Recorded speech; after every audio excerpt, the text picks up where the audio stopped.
I don't want to shock you or anything, but I really want to hold your hand right now. I mean, I wanted to hold your hand all day. The incredibly true adventure of two girls in love is a classic lesbian film from 1995 that follows Randy, a tomboyish teen who is feeling aimless and uninspired. My aunt's always nagging me about school, always telling me to plan for the future. I live in the present. You gotta be in the moment. Guys, I'm home! She's struggling with her final year of high school and working at a rundown country petrol station where she snatches moments with an older married woman in the bathroom. Thrown out of her religious home for being queer, she has found herself living with her aunt and girlfriend who are struggling to make ends meet. We made it through another day.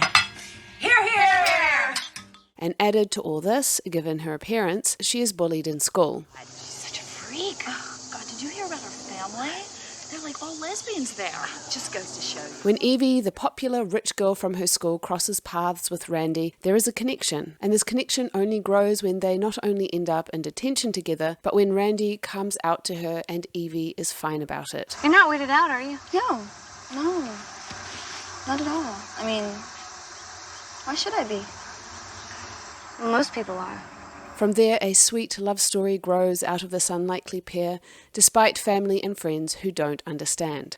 This movie is part of a canon of films from the 90s that were revolutionary for the way in which it depicted sapphic love. It was part of what was called the New Wave cinema, where independent filmmakers were able to bypass traditional film production houses to then show these films at places like the Sundance Festival, at which this film received praise. It stepped outside of the narrative that had, up until then, largely focused on the tragic and complicated consequences of sapphic love and could, instead, focus on telling rich and nuanced sapphic stories. While this film was initially meant to be a much darker drama, through a complete rewrite of the script in 8 days, it became a simple love story between two teens. The fact that they were girls seemed less important than the fact that they had come from different worlds, and the tension between the girls emerged primarily out of this fact. I don't think she seems like your type anyway, Evie. I mean, I don't think she even knows how to read. We see this in how their interests are so different.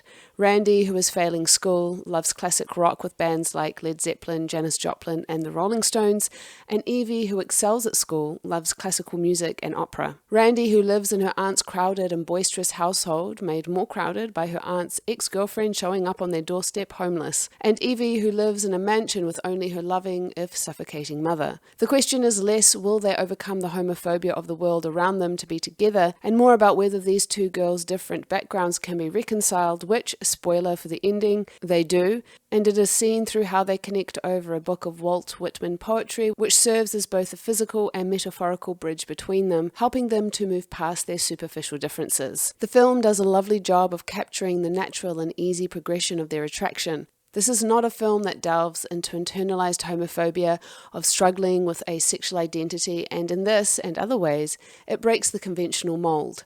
Randy is already clear in who she is, and Evie, although it's a discovery, doesn't resist or even really question that she likes Randy. She accepts that she does, and there is something charming and joyful in that.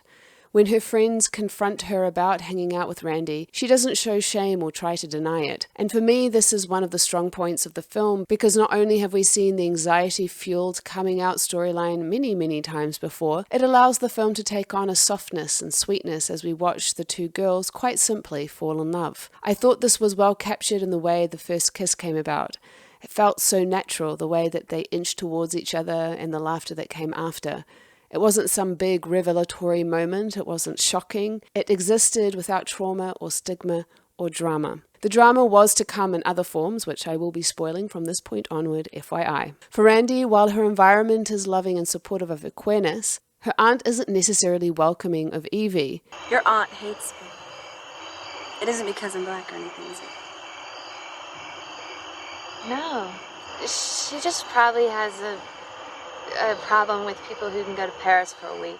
Her failing grades are what is causing the greatest amount of conflict for her because of the impact it will have on her life and how it raises her insecurity around feeling like she's not good enough for Evie. Evie's journey is one of emerging from her sheltered world. But what could happen? We get the shit beat out of us, that's all. Just for holding hands. God, Evie, you are so sheltered. Well,